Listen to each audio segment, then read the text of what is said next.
why high achievers struggle with inner peace and what it takes to finally reconnect.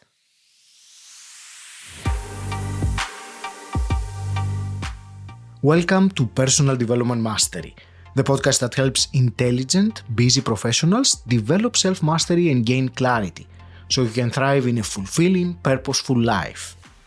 Join us every Monday for an insightful conversation with a guest, and each Thursday for a shorter episode where I reflect and share with you. I'm your host, Agi Keramidas, and this is episode 524. If you are looking to reconnect with your true self and lead with greater authenticity, this conversation explores how inner transformation can create outer impact. By listening today, you're going to learn how reconnecting with your inner voice and purpose brings clarity, presence, and even daily magic like synchronicities. You will also gain practical tools, including a unique countdown practice and mindful breathing. Tools that you can implement immediately to deepen self-awareness and reclaim your peace. If you are outwardly successful but feel inwardly unfulfilled or disconnected, then this episode is for you. Before we dive in, if you resonate with the topics on the podcast and find yourself in a transition, I offer one-to-one mentoring and coaching. It's a space to gain clarity, reconnect with what truly matters, and move forward with purpose. If you're curious about what that could look like for you, just reach out using the link in the show notes. Now let's get started. Today's guest is Grace Najean. Grace, you are a transformational coach, spiritual teacher, and founder of the Soul Fluence Method. You have a diverse background, which includes over 5,000 hours of elite coaching, including years as a master coach with Tony Robbins. You are passionate about guiding high performance to reconnect with their true selves so they can lead and live from a place of presence and soulful authenticity. Grace, welcome to the show. It's such a delight to have you with me today. Oh, thank you so much, Agi. I'm so privileged and honored to be here with your listeners. And hopefully I can bring something very useful in their life. Thank you. As I was telling you just before we started recording, I'm very much looking forward to the conversation. And I think that anyone listening now, if you have ever felt disconnected from your purpose, this episode will really speak to you. I have the feeling. So, Grace, the general, let's say, theme or topic I would like to explore with you, or at least start exploring with you, is what you call soulful authenticity, which is very intriguing. Before we go there, just to get a little bit of background, I want to ask specifically what was the turning point, if there was one, that led you to move from the high performance coaching to the Soul Fluence, to creating the Soul Fluence method? Yes. I'm not sure if I can give you in one sentence. You don't have to. So, as you know, I was a Tony Robbins coach for 8 years, and that started in 2012. I was client before becoming Tony Robbins coach. So I did all his event, and after that, 6 months later, I became, one of his coaches for 8 years. Now, there are two turning events.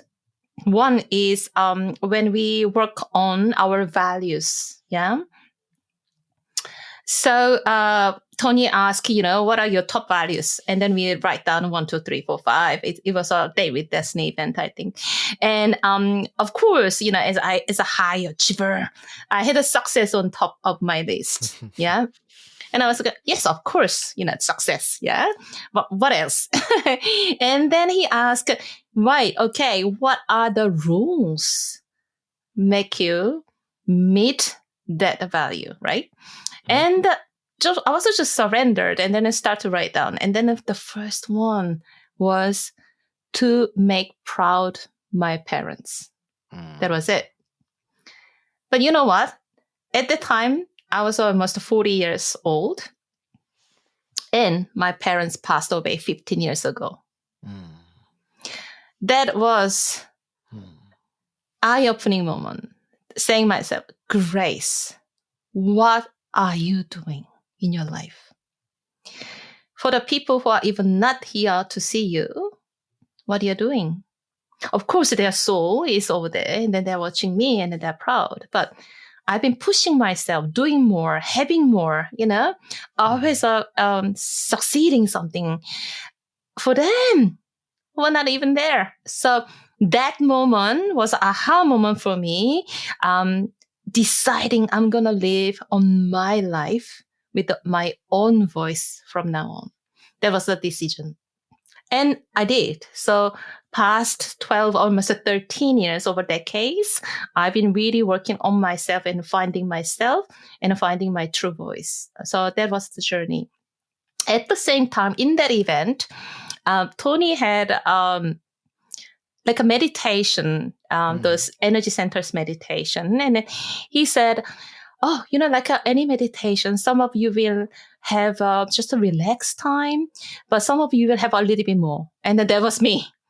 And because I was in corporate world so long time before that, I didn't even know what was like a meditation or, yoga or these things was like so far from me. And I did that meditation and something happened. And I realized later, almost 1 year later, I had a heart chakra awakening. So from that moment, like 1 week later, I became vegan. So I don't need anything alive since that time. I can't just swallow. That's it. And so physical transformation and spiritual transformation. I was so lost, people would think, oh, wow, that should be great and amazing. No, it was so freaking scary because I didn't know what it was. Yeah. So I went to check MRI and scanning, thinking, oh, maybe I have a tumor. I have a, brain cancer or something like that. And I told my husband, hey, if I have a tumor, I'm high achiever, I'm a survivor. It's not a problem. I can go through it. But if it's not, I don't know what it is. And then now I'm really, really bad. And that was the case. So I did all my spiritual journey working as a Tony Robbins with the high achievers, of course, and working with leaders. But I did my spiritual journey since then. Name it Vipassana, twice Vipassana, TM meditation, landmark, and all these different things I did, to grow my consciousness. Sorry, it was a little bit long, Agi. No, actually, it wasn't from where I'm hearing, but a couple of things that came up when you were saying was first that self-realization you had when you were writing down. You realized that you were still following some beliefs or some values that were from the past, and you didn't. And I think many of us find that we repeat some actions, some behaviors, or even some drivers to what we do without reassessing them and reevaluate them from time to time to see, do they still reflect what it should. So I think that is it was a very powerful story that you shared. Thank you. There. The other thing now, because since you mentioned the spiritual journey, what I want to ask, because obviously that is a little bit difficult or different.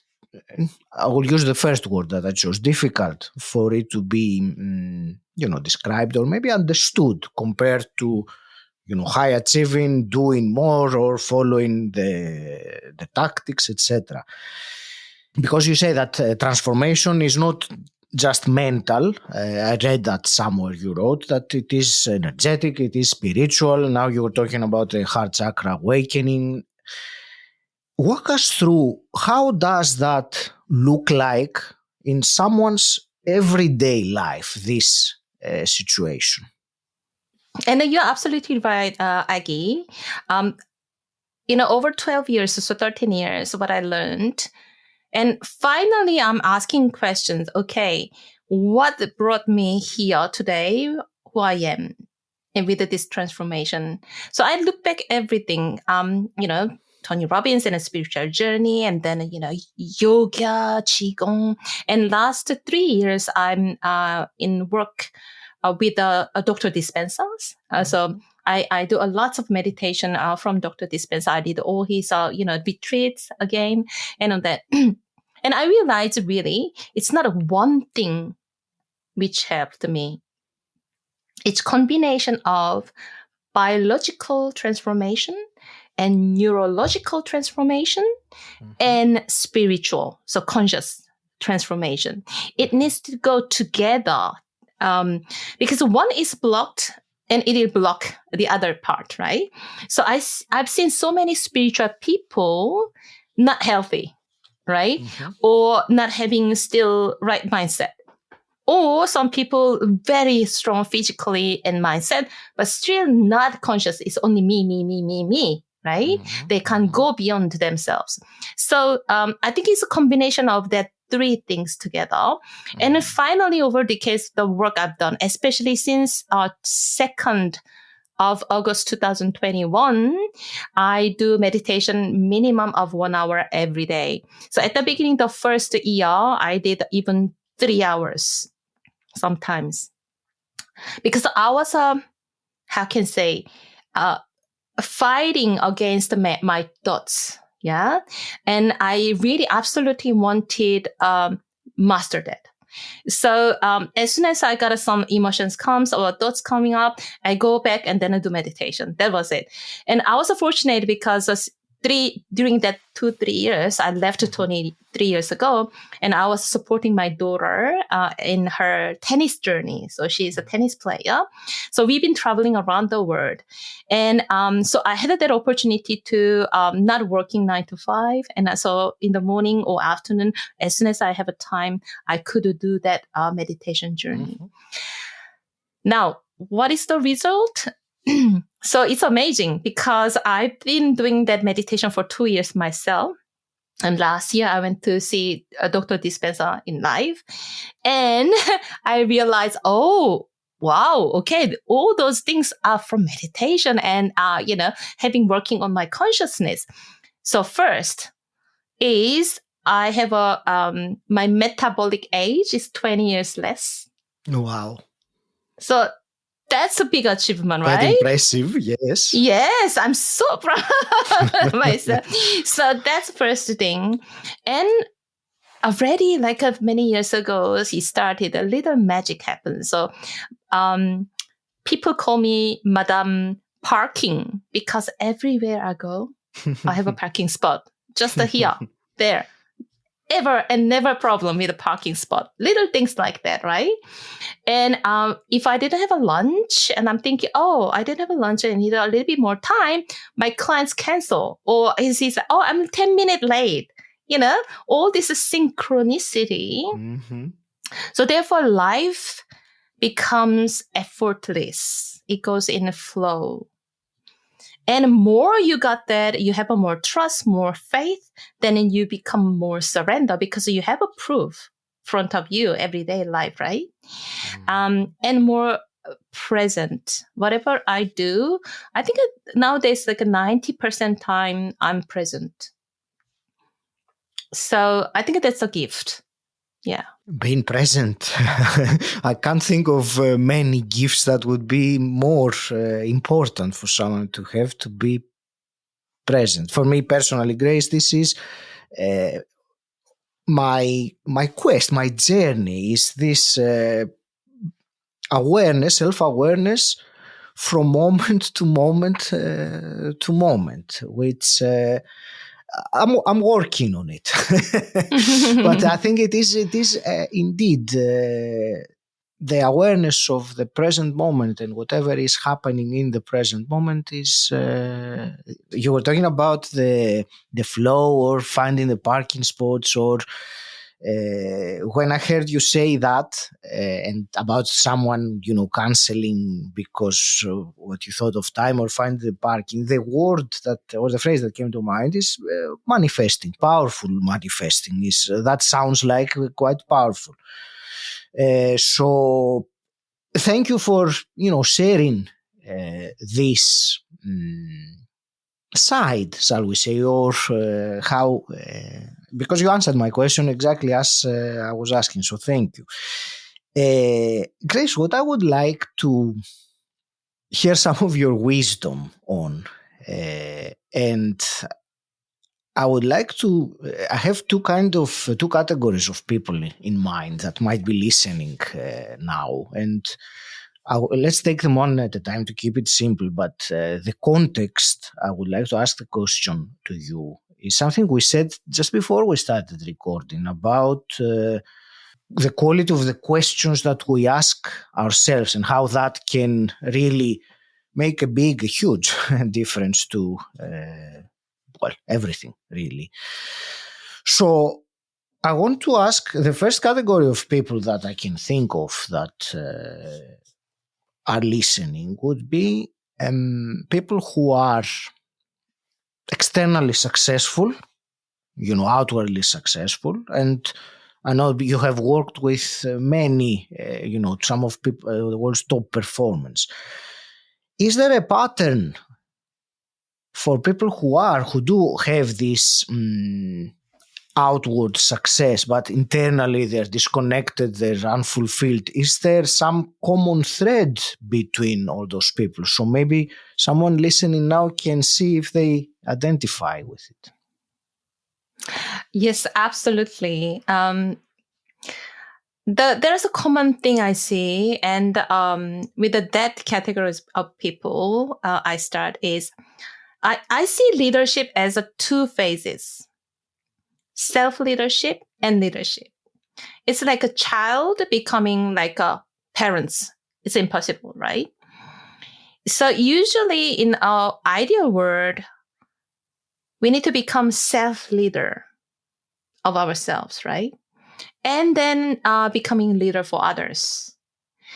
But since a young age, what do we have as education? You need to understand, you need to work hard, you need to become a leader, but nobody teaches us how I can be happy, how I can be rich, how I can be a good mom or good dad or a good person, all these things.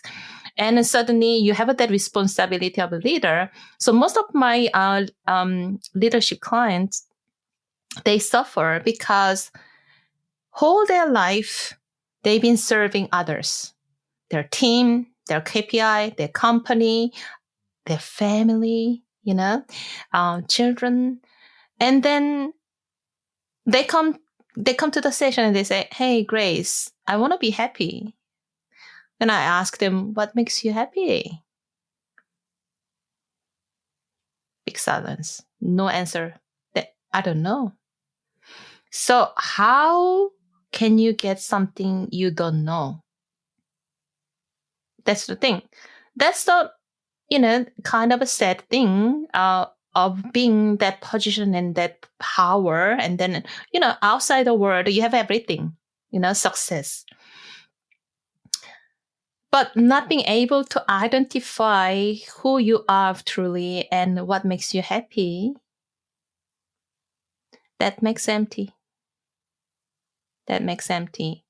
So how I navigate with that people is bring back to the self-leadership, go back to the basics, Let's go. Who are you? Starting out, self-awareness. Start with that. Most of people, it's really like me when I had that success, as a value. It's eye-opening. There's, oh, am I? Oh, really? Oh, it's ensuring. And then they discover with that excitement and curiosity, right? It's really a discovery, self-discovery. And after that, once we got that part, and then after that, we go through that self-mastery. Okay, now you are this person. Who do you want to become as an identity? And then what do you need to become that person truly? And what is necessary to align with your true self? Thank you. Self-awareness, identity, you said many things there, but the self-leadership, that's the phrase that I highlighted from your answer, because it all starts with us, doesn't it? Absolutely. And nowadays, the buzzword is an authentic leader, right? Mm-hmm. Mm-hmm. Authentic leader there, authentic here. But how can you become authentic if you don't know who you are? Exactly. Right? Exactly. It's the first step, of course. Of course, be true to yourself, but who are you? Exactly as you said. Know thyself, one of the most ancient pieces of wisdom. I wish more people actually took time to contemplate on what it means and how we can know ourselves. Grace, let me, I said earlier, I had two categories of people in mind. I think the second category is, I have a feeling it's a very interesting category of people. So that, I suppose you work with people like that who are already highly aware. They have this kind or some kind of, self-awareness much more than the average person. Mm-hmm. Have you noticed any, shall I call it blind spot, something that comes up even with the most conscious and aware leaders that you work with? Yes, absolutely. I would say it's more discipline. For me, it's a discipline. Maybe for other people, it's a different word, consistency or discipline. So it's like a high performers, athletes, or, you can't become a high performer without practice. So my daughter was tennis player. Oh, she played like 3 hours, 6 hours a day, and plus fitness plus. And myself, I was a professional pianist for 15 years. And I played 3 to 6 hours every day. And in competition, even 7, 8 hours a day. Yeah. Is it a sacrifice? No, that's what is necessary to become who you want to be. Mm-hmm. So if you consider yourself as a leader, there are commitment and professionalism and duty as a leader to complete. So I think there are lots of successful leaders, having their morning routines, right? Mm-hmm. And if you look at them, what they do, it all comes down to body, mind, soul. Yeah. So as I mentioned, the biological, neurological, and spiritual, right? Usually they have the 3 areas covered in the morning for them to be ready as a self-leader. And now when you are ready, and then you go and then lead others. In terms of, thank you, in terms of the questions that we ask ourselves, and I will ask it as a different question, is there something common that you have noticed that many people ask a question in a disempowering way, and therefore, the result or the answer that they will take is not the ideal? So can you give us a couple of examples, perhaps, of these kinds of questions, and how can one recognize them and reframe them? Do you mean the questions, self-questions when they have? Yes. Let's talk about one. Sometimes people ask. Let me try and find an example. Something happens that is not according to our expectations, and many of us will ask the questions, "Why did this happen?" Or, which is, of course, it is a question that is not going to give you a very good answer usually. So that's what I was referring to. If there is any question that you have noticed that is quite more common in these groups of people. Yes, of course, and we are programmed, kind of like I consider really our brain as a computer, right? A software, you program and you condition, and whatever you put inside, it'll function and it'll operate with what you have, right? So unfortunately, even our parents, I'm a parent myself. So with the best intention and love I have, I pass something, my baggage, my luggage from past to her, it's not intentional, but still we have, the heritage, so from that parents or education teachers, friends, schools, or, our boss, that. So first thing is, I often ask to my clients, is it your voice?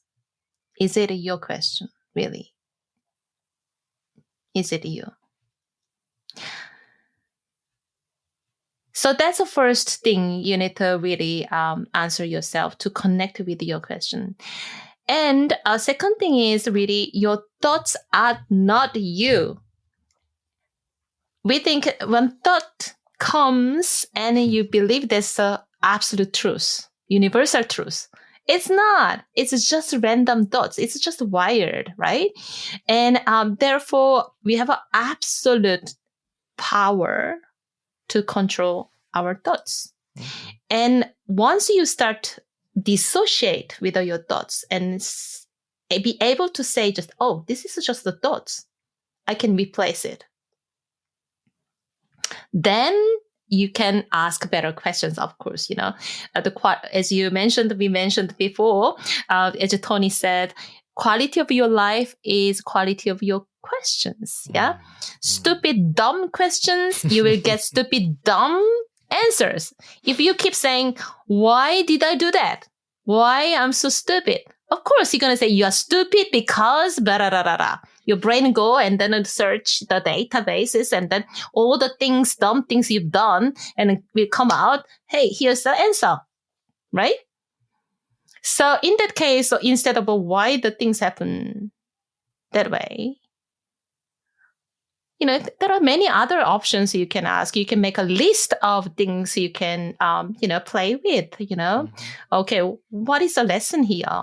What are the benefits of this? Or, what are the other perspective from the other people's side, or anything. But anyway, I think you can make a list of things which are more aligned with yourself and practice it. Replace the questions into your daily life. Thank you. And what you said to consider whether it is your question in the first place, I think that's also very powerful to the origin of that question. Grace, I will start wrapping up soon, but before I do, I wanted to ask you, can you give us something actionable, one daily practice one can take in order to let's say reconnect more or move the journey of reconnecting with their inner self more? What's something that they can do today or tomorrow morning? Yeah. I guess your listeners are all busy, like my clients, right? They don't have 2 minutes in their head. They all have 2 minutes, but in their head, they don't, right? So usually I start with, there are 2 different type of clients. The clients who knows meditation or who knows a little bit of that practice, daily practice. And there are clients like me, 15 years ago, no clue what is meditation. Yeah. for me, meditation was like after the death. Yoga was like after the retirement, right? So I was novice. But anyway, so for the people who never done meditation, anything like that, two things I suggest. One is just discount the number. It means 50 to 1. But you can just say 50, 49, 48, like that. You close your eyes. You visualize the number. Seriously, you need to visualize the number. 50, 49, 48, 47, right? And you count out loud. Or if you have people around you, just in your mind, 50, 49, 48, 47. That will allow you disconnect with your brain at least 50 seconds. That is a huge gift for your brain. And believe or not, that's going to be really, really challenging. 80% of my clients, they can't do it. They can't. 50 to 1. I had one client call me and said, Grace, I can't do it. It's impossible. So because she's a high achiever, yeah, obviously, she said, to make me feel better, I tried 20 to 1. Still couldn't do it. So I did a 10 to 1. At least I can do this. So she did a 10 to 1. So, and then you can increase 20 to 1, 30 to 1, 40, 50. I usually do the 101 when I'm in sauna or the places, that like that. I do 100 to 1. So you can increase that. That's one. Second, simple breathing. You can breathe in for 6 and breathe out for 6. But it needs to be even. And so back straight and be centered, and then using your diaphragm, your belly, because most of my leaders, they breathe like that. No, use your belly and 6 seconds. 1, 2, 3, 4, 5, 6. 1, 2, 3, 4, 5, 6, right? So 5 seconds to 6 seconds, breathe in and breathe out. Start with the 2 minutes. And if you can increase till 5 minutes, that's amazing. I know someone who changed his life doing it 15 minutes a day. Mm-hmm. Everything starts to change because you start to be aligned. But it's too simple. People don't believe it. So they don't do it. So that's the 2 things I would suggest. Thank you very much. Yes, and it is simple things that make the big change done over and over again. You were talking earlier about consistency and discipline. There is, at least I have not found any magic button or anything like that will transform you into mastery of your life like that. It takes determination, it takes effort, it takes these simple practices, but you have to do it. You have to take the time and breathe. And as for the counting down from 50, I can imagine it must be very difficult to maintain your attention on the number for 50. Yes, I will probably start with 20 or something. I don't think I will be able to do it at 50, but I will certainly try it. I have done something similar with breathing at the same time, and I know how challenging it is to maintain your attention because your mind will drift off. Usually at 49 from 50 it will start drifting off. Thank you for this simple and practical things that one can take. Grace, before we start wrapping up, I want to ask, where would you like to send our listener, the mastery seeker, to continue the journey with you? What's the next step? Yes, that's all in one place. My website, which is www.gracenajean, my name. So Grace, GraceNajean.com. And I'm very proud of this website because my designer did such a great job. And you can find who I am, my offers. I do a retreat in Lombok. It's near Bali. It's 30 minutes from Bali. It's a magical place. So I do my retreat, 7 days retreat, working each energy center. and our voice work, voice transformation, and consciousness work together. It's all leaders, coming, only 20 people. So it's a very intimacy, and then, how can I say, like a family, kind of environment. So that's the 1st of November this year in Lombok. And I also have a 1-year program after that. Oh, can I tell just one thing? I have a 777 program, which is a 7 weeks retreat, right? After that, because I've been so many retreats and events, and people come back and come back and come back. I was like, why? Because when you go back in your life, you have a same husband, same wife, same children, same car, same bed, same colleagues, right? It's so hard to keep maintaining that transformation, right? So I was like, how can I support my clients?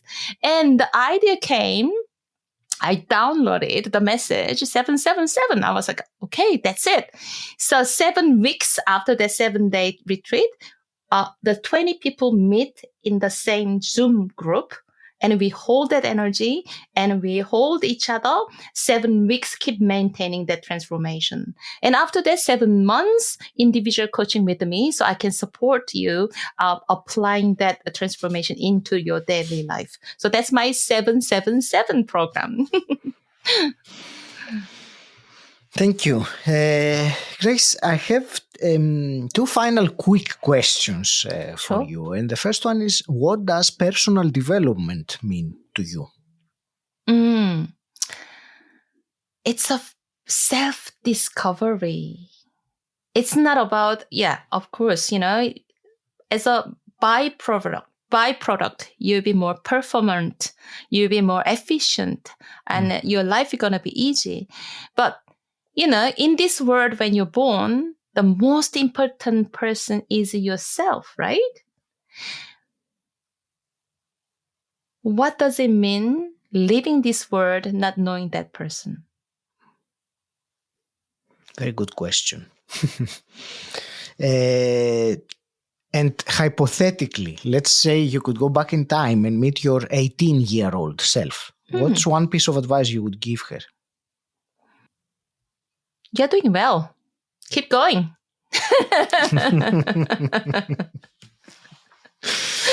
Very nice. Grace, I want to thank you very much for this conversation we had today. There were some really powerful moments of wisdom, I will say, and I hope that the listener has found some insight there. I'm sure that they have.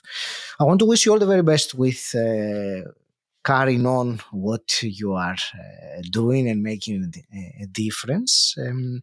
I will leave it to you for your parting words and perhaps some actionable wisdom again for the listener of this conversation. Sure. When you're a leader,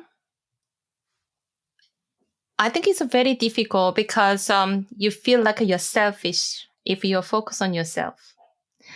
I think being selfish and, thinking about you, so it means your intention is all about you, and taking care of yourself is different. So, as I mentioned, it's your duty to take care of yourself. Please take care of yourself, because world can be changed because of you, not because of others, right? So please take care of yourself and protect yourself from outer world noises. Thank you for listening to this conversation with Grace Najean.